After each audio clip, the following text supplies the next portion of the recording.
It began with a challenge from a determined American president.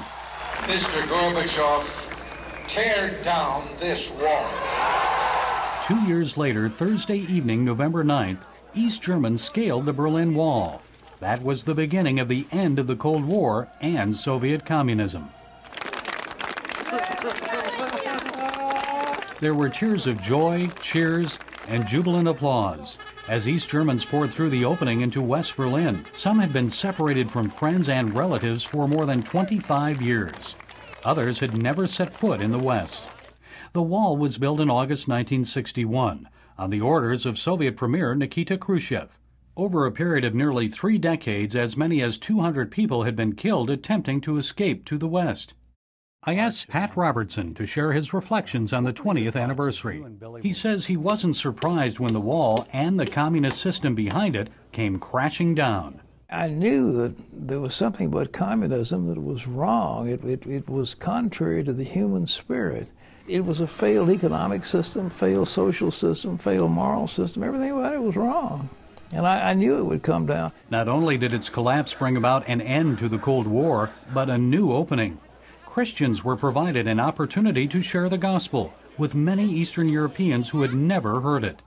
Another memorable moment came 4 months later, as Billy Graham and Pat Robertson met at the wall in Berlin. It was a historic moment, and I was with a man who had declared that the gospel should be preached in Eastern Europe. He had gone over there and had been terribly criticized by people for doing that. He took a lot of criticism. A lot of criticism, but he knew that those people were hungry for God and that this was a place where the gospel would find a root, and it did. Millions of East Europeans embraced Christianity.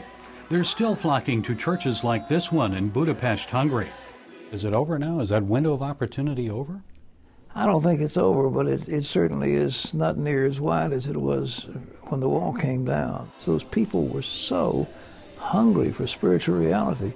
Now they have become hungry for materialism. The world has faced many challenges since that historic weekend in Berlin. 20 years have now passed, and the Cold War has succumbed to hot wars in Afghanistan and Iraq. And the world's likely to face many difficult challenges in the days ahead. But this is a time for remembering and for celebrating a victory. We forget, we move on, but these moments of triumph in our history, we need to emphasize. And it shows that a free people can triumph over totalitarianism if they're resolute. And we had a resolute president, and he won. Gary Lane, CBN News.